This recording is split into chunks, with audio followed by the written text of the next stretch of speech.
I'd like to just finish off on this idea of the method. Carl reminded me that quote about the devil not being able to interfere in one's free will and loving God, that's in chapter 34. So if you sometime want to look at that. But I'd also like to look at the end of chapter 34 on page 92, just to summarize what I've been saying. He says, I am trying to make clear with words what experience teaches more convincingly, that techniques and methods are ultimately useless for awakening contemplative love. But he doesn't say that you can't use them once you have it, do you see, to facilitate the process. But they are useless for awakening contemplative love. It is futile to come to this work armed with techniques and methods. For all good methods and means depend on this work. So in other words, you have to have the love first, then you can use good methods and means, you see. While it alone depends on nothing. Okay? So I think that's pretty clear. And again, as I say, I don't apologize. I don't hesitate to come out and say, there's a method, and it's a method of the cloud, because the method presupposes the grace of God. It's rather stupid, if you'll excuse me, in our fundamental mainline Christian churches, to talk about something and say, well, this is wrong because you have to have God's grace. We know you have to have God's grace. No one can say Jesus is Lord unless he be given the power by the Holy Spirit. And as God says to Isaiah somewhere, before you call upon me, I say, here I am. Couldn't call upon God unless he first gave you the grace to call upon him. So that's rather, basic theology.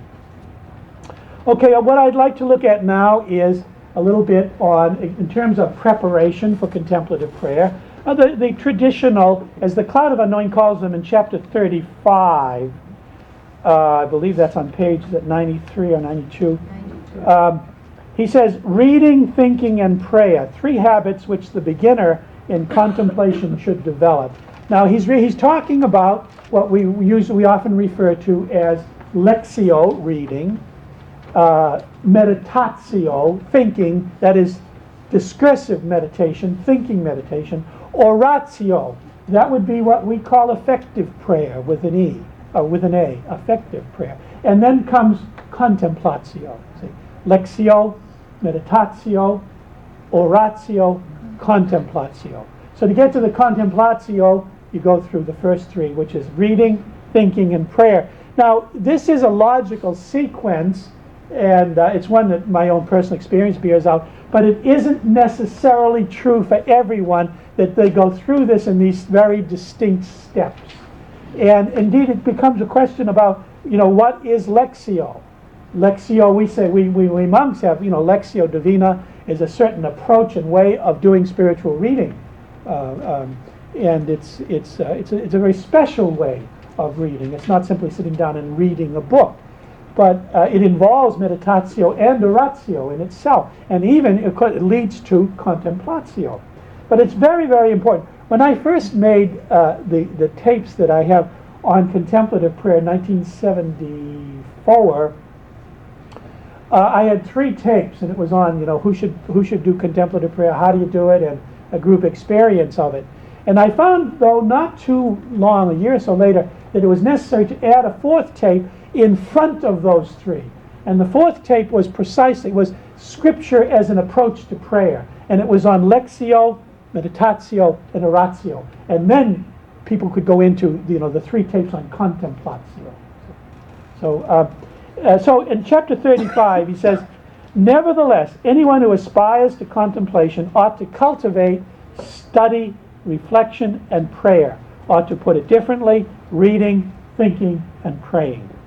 Others have written about these disciplines more comprehensively than I can here, so there is no need for me to treat of them in detail. Well, I certainly would refer you to Father Keating's and Father Basil's books in which they deal with this specifically.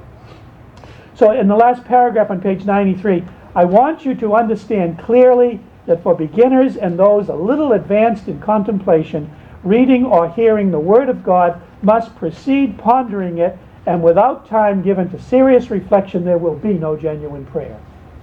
Now, just to put you where Carl and I are, we are not beginners, we are advanced contemplatives. We don't need Lectio, it seems. Well, I think, though, in an advanced contemplative, it's not so much contemplative prayer, but you have the contemplative attitude. And this is not something you do 20 minutes a day, but it's something that more and more permeates your whole day until your day is given over into love of God. You see, and I think that's what he's referring to. Right, Carl? Absolutely. These are 4 clear steps in teaching and in theory, but formally. For example, Lectio. Somebody wants to take a workshop in contemplative prayer, and you say, well, do you do Lectio and Meditatio and Oratio and Contemplatio, to get to this Contemplatio? And what? Or you say, well, all right, do you do spiritual reading or something like that? Well, you have to be careful because it can be done in many forms. And in fact, the Cloud even says it can be spiritual listening. He's talking to people who don't know how to read. People who have led a lifetime of living the Christian life, or many, many years of the good active life, as we say. And they have listened to homilies, they have said their prayers, they have done some reading, but perhaps not, books on spiritual subjects, whole books, but they can be very well versed in Lectio. And they can have been in opportunities through their life experiences, through tragedies, through joys in their family experiences, where they've done a lot of meditatio, a lot of thinking about these things and how they relate to God. And they end up in doing these things in their prayer and in their prayer life, you see. And these people can be very, very ready. The most common response that I get, and this is particularly to older people, when I give a workshop, is, Father, we never heard of this before, but we were ready. I'm sure you all had that experience. We were ready for this, you see. And these are people who have really done the Lectio, the Meditatio, and the Oratio. I remember one of the earlier retreats that I gave at Spencer to a group of major superiors of religious orders. One abbess came to see me at the end of the week with tears in her eyes. And she said, I've been doing this for years, but I didn't know it was all right. She thought she was falling asleep, And I said, well, sister, don't you have in your library any basic books on spiritual, on the contemplative life? She says, no, we put them all away after Vatican II. Well, how about you have a directory? No, our priest was a retired pastor who said Mass for us. No instructions or but she was not only right for it, she was already well into it, see, but unable actually to recognize that that's where she was. So it's quite important. Now, I like to relate this when I teach contemplative prayer. In fact, I have a tape out called The Summons to Contemplation, in which I draw a comparison. It's more than an analogy between our relationship to one another as human beings and our relationship to God in prayer. Now, our relationship to God is a human relationship. It is not a divine relationship. It is a human relationship. We cannot have any other kind of relationship except a human relationship because we are human beings. So if I'm going to look at my relationship with another human being and how this develops, I can also see the exact same development in my relationship to God, because that is a human relationship. Make sense? Now, when I speak of a human relationship, I usually give the example of a couple who are going to get married. You don't have to do that way, but John and Mary, and the first level of their relationship, they meet at a party or something or other, and the first level is called acquaintances.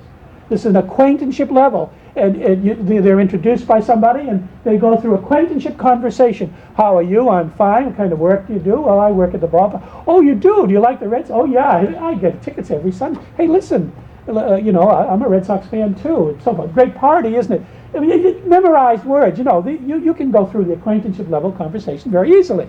You know it at all. You meet Mrs. Jones by the bus. Good morning, Mrs. Jones. How are you? Good morning, Father. Fine. Nice day, isn't it? Yeah, had a lot of snow in New York. Yeah.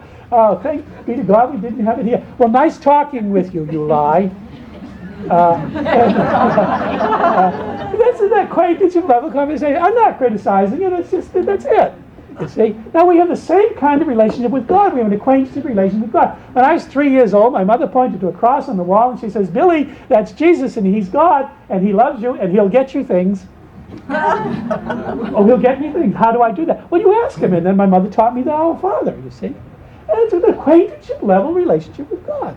Then the next step, you become friends. And you become friends with an acquaintance after detailed conversation, after a lot of sharing, after a lot of listening and sharing and listening and a deep kind of sharing, and then you become friends. Well, the same thing with God. That's the meditatio level. You meditate, you hear sermons, you read books, you think about it, you read the scriptures and have God reveal himself to you, and you talk back to him and tell him where you are, you see. And there's your meditatio. Then your third level is the affective level, and Claudia has a great deal to say about this. Affection. John and Mary, the couple fall in love and the relationship gets physical. Holding hands and kissing, and they want to be alone together and both sit on the driver's seat when he's driving, and things like that. Well, that's the affective level. And we have the same kind of level with God. We have the oratio, the affective level. Do you ever cry on Good Friday? Do you ever feel a thrill, a stirring in your heart when you receive communion? Do you ever just taken aback by the incredible depths of meaning of the consecration of the Mass, and on and on and on? We have that kind of relationship with God. And then finally, John and Mary, they've been married for 20 years, they've gone through a lifetime of difficulties and loving and so forth, and now they're just a couple who are in love. They're together in silence. They don't need to speak at all, just to be together. What they need is presence, you see. And we have the same relationship with God, and we call that contemplative prayer. See, contemplative prayer is being in God's presence and love. So you have acquaintanceship, you have friendship, you have affection, and you have love. Those four levels, and you have those same levels in dealing with God. Now, in terms of the physical instructions of the cloud, we go today through a lot of detail on this, and a lot of things that we have learned, for example, from Eastern religions, from Hinduism, from Buddhism, in terms of sitting and breathing. And these are very, very useful. And when sometimes people are shocked with this or scandal, you're using Eastern religions, you know. Well, I'm sorry, but sometimes you simply have to let them be shocked. Justin the Martyr wrote in the 2nd century in his dialogue with Trypho the Jew, a rabbi, and Trypho criticized Justin because he came to God, Christianity, but he came to God through Aristotle and Plato. And the rabbi says, you can't come to God through Aristotle and Plato, you can only come to God through Abraham and Moses. And Justin said, oh, no, I'm a Christian, and as a Christian, all truth belongs to me, I don't care where it comes from. And now we're finally willing to admit that maybe there is a tiny little element of truth in Buddhism, or in Zen, or in Hinduism. Not a whole lot now, a tiny little bit, and we can find that, and we can accept that. There's a whole lot. So, as far as the instructions of the cloud, it's very interesting. He says, sit easily. Sit easily. And I think that says worlds in what it does not say. In other words, our traditional methods of prayer, such as kneeling, is not the way to do contemplative prayer. And sit easily and comfortably, so you have to find, I always tell people to get a prayer chair. These are ideal prayer chairs, I think. Sometimes I'd say to people, if they have these in the parish or something, steal one of these chairs. Tell the pastor you brought it in with you. And so you have your prayer chair, you see, to use.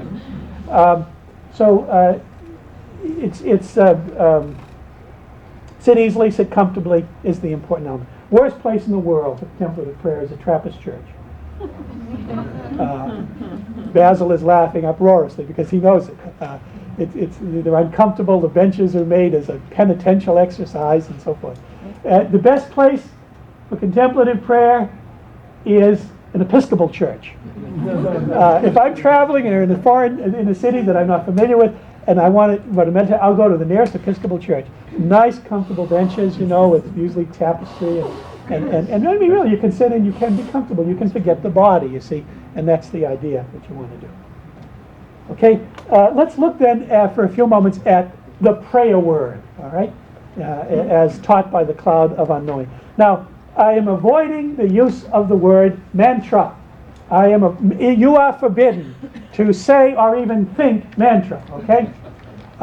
Now, there are similarities with the mantra. I have asked this. I've talked to Hindu monks, I've talked to Tibetan monks, I've talked to TM instructors, and I've briefly explained, well, this is what we mean by the prayer word in the cloud of unknowing. Would you call that a mantra? And universally they say, no, that is not what we mean by a mantra. Well, I'm not an expert in mantras, but I take their word for it. So I don't like to use the word, as some do, say, oh, this is like a mantra. It is like a mantra, but I think it's better to avoid that, because it's not, it's different. And it doesn't come from the Eastern tradition.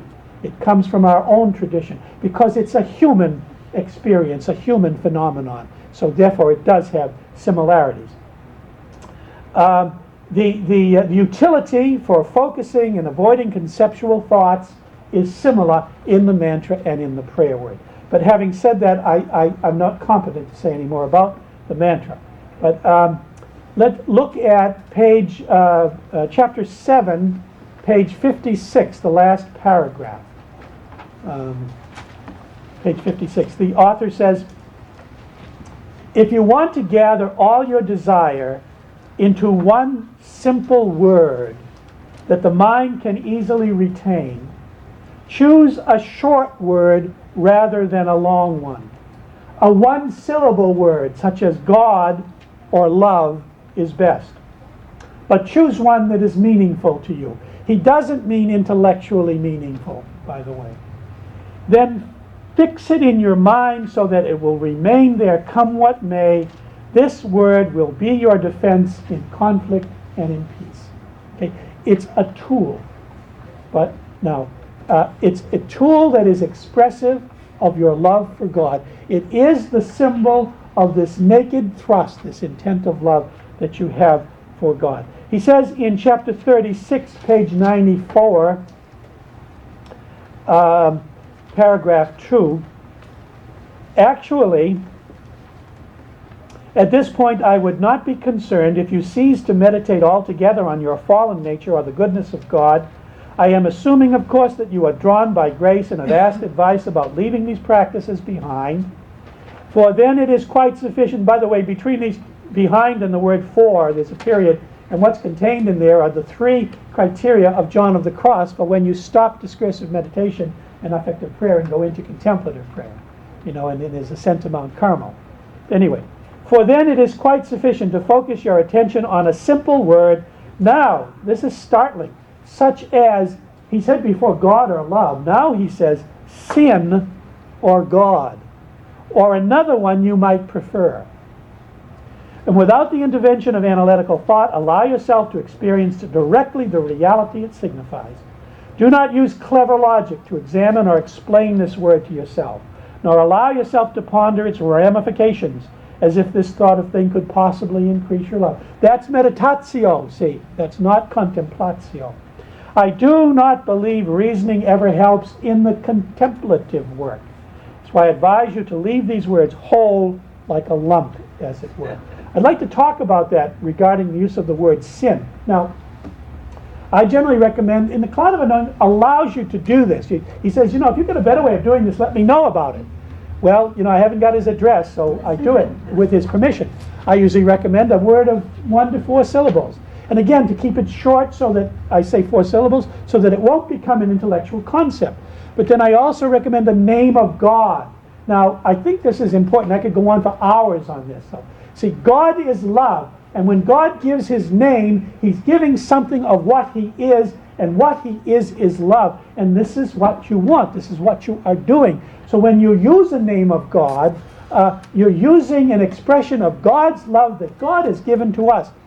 Tauler, I believe it's Tauler, says the eye, E-Y-E, the eye with which you look at God is the same eye with which God looks at you. That is marvelous, and I think that's the prayer word. You speak the name of God in your heart, which is an expression of your love. You're only speaking it because God has just said it. And as you're looking at God, and this word is the expression of your love for God, God is looking at you, and the word is the expression of his love, who is himself, and which is for you. It's a marvelous thing. And perhaps we should emphasize that a little more, is not only the giving, the naked intent of love to God, the thrust toward God, but we couldn't do that, as William of St. Thierry insists, unless God has first initiated it and given us the thrust given himself the thrust toward us, you see. So there's a mutuality that goes on there. God is always loving us, and when we do this contemplative prayer, and through the use of this prayer word, if we find it useful, then we are entering into actively, fully, and completely, as we can, into that love of God. See, the eye with which you see God is the same eye with which God sees you. So in chapter 39, page 98, third paragraph, he says, even though I have recommended these two little words, God and sin, you need not necessarily make them your own unless grace also inclines you to choose them. Keep that in mind, that some people don't need this. I know, I've talked with some people who never did use a prayer word. They don't need it. But most people do. And he also says to vary them depending on where you are. Sometimes use sin, now use God. I want to talk about that a little bit. And he also gives a third word. What's the third word? Do you remember? Help. The third word is help, yeah. Now, I really didn't understand this, and I think particularly in sin, I really feel that you could relate this very easily to the dark night of the soul in John of the Cross. I really think it's an advanced experience, but maybe not, or you have to be careful about that because it may not be as advanced as we were led to believe from John of the Cross. But I caution people, still caution people about using the word sin. And he uses the expression, just be aware of yourself as a foul lump of sin. Well, that's okay if you're as proud as I am and as confident of your virtues as I am. That's no problem for me to try and see myself as a foul lump of sin. It does me good. But if you have a low self-esteem, and so many people, unfortunately, in our culture today do, it's what I call worm theology. Stay away from it. Because these people, some people, or many people, simply will wallow in this self-misery. And that's not what he's talking about. He's talking about people who don't wallow in self-misery, but who need to do a little bit of wallowing. So if you have a low self-esteem, just stay away from this entirely. But he also suggests using the word help. And I really didn't understand this until about 2 years ago. I was giving spiritual direction in Israel to a young Franciscan who had just finished his novitiate. And he was telling me that he had gone through a period of almost a year, and this is how he expressed it. He knew the cloud of unknowing, he knew contemplative prayer according to the cloud, and he practiced it. But what he said to me was, I spent almost a year simply sitting in the presence of the Blessed Sacrament out of the depth of my need. Now you see, what he was doing was saying help. Or he was experiencing his sinfulness and equivalently using the phrase of the word sin. You see? So that it is valid, but you have to be very careful, I think, certainly about recommending it. Now in chapter 37, he says, chapter 37, paragraph 2, contemplatives rarely pray in words, but if they do, their words are few. The fewer the better, as a matter of fact. Yes, and a word of one syllable is more suited to the spiritual nature of this work than longer ones. For now the contemplative must hold himself continually poised and alert at the highest and most sovereign point of the Spirit. And then in chapter 37, he also suggests using the word help.